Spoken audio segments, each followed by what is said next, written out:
गांव जल्दी सो जाता था।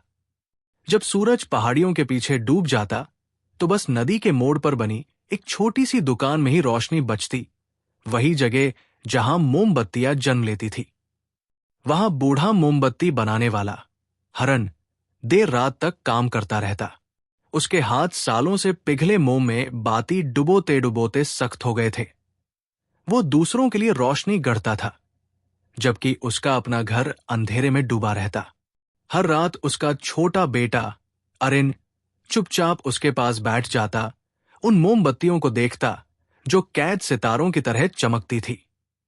कभी कभी वो पूछता, बाबा, हम अपने घर के लिए कुछ मोमबत्तियां क्यों नहीं रखते? हरन मुस्कुराता, थका हुआ मगर दयालु। क्योंकि बेटे, हमारी रोशनी दूसरों के लिए है, इसी से हमारा घर चलता है। अरिन उन बातों को पूरी तरह नहीं समझ पाता था। वो देखता कि उसके पिता सबको रोशनी देते हैं, पर खुद अंधेरे में जीते हैं। उनका घर टपकती छत, कमजोर आग और गमगीन दीवारों से भरा था। फिर भी हरन कभी शिकायत नहीं करता। वो बस इतना कहता, मेरे बेटे, मेहनत करना। छोटी सी लौ भी सबसे गहरे अंधेरे को हरा सकती है। साल बीत गए, हरन बूढ़ा हो गया और उसकी आंखों की रोशनी कम होने लगी। जो दुकान कभी उजली रहती थी, अब फीकी लगती थी। अरिन अब जवान हो चुका था और उसने काम संभाल लिया था, मगर अपने पिता से अलग वो कुछ बड़ा सपना देखता था, ऐसी रोशनी का जो कभी न बुझे, जो अंधकार को सदा के लिए मिटा दे। वो रात रात भर प्रयोग करता, मुंह में जड़ी बूटियां मिलाता, चमक के लिए पत्थर पीसता, यहां तक कि जुगनुओं की रोशनी का अध्ययन करता।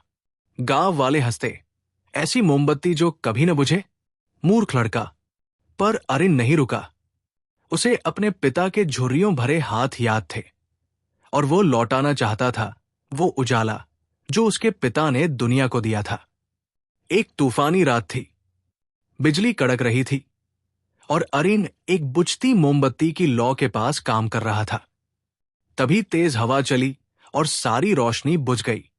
चारों ओर गहरा अंधेरा छा गया। वो चुप बैठा रहा, उठती धुएं की लकीरों को देखता रहा, और तभी उसे एक बात समझ आई। मोम, बाती, हवा, सबको संतुलन चाहिए, जैसे लोगों को। अगर दुनिया लौ के साथ सांस ले सके तो शायद वो और देर तक जल सके। उसने फिर कोशिश की, बार बार, और सुबह होने तक एक छोटी सी मोमबत्ती जलती रही। वो पहले से कहीं ज्यादा चमकीली और स्थिर थी। जब हरन ने उसे देखा तो उसकी आंखों में आंसू आ गए।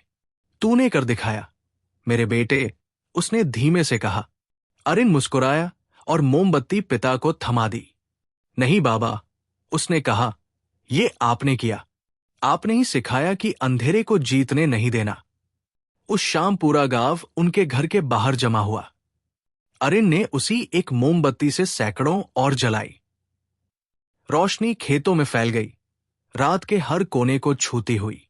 पहली बार हरन का घर सबसे ज्यादा चमक रहा था, और भले ही वो मोमबत्ती आखिरकार बुझ गई, जैसे हर मोमबत्ती बुझती है, उसकी कहानी अमर हो गई। हर कोई कहने लगा, जब अंधेरा छा जाए तो मोमबत्ती बनाने वाले के बेटे को याद करना, उस लड़के को जिसने अपने पिता की मेहनत को रोशनी में बदल दिया। अगले दिन अरिन ने नदी किनारे एक मोमबत्ती रखी और हवा से कहा, यह रोशनी तुम्हारे लिए है बाबा, ये कभी नहीं बुझेगी। नदी ने उस लौ की परछाई अपने साथ बहा ली, सुनहरी राह बनाती हुई, जो उम्मीद की तरह चमकती रही और अनगिनत दिलों को राहत दिखाती रही, बहुत देर तक।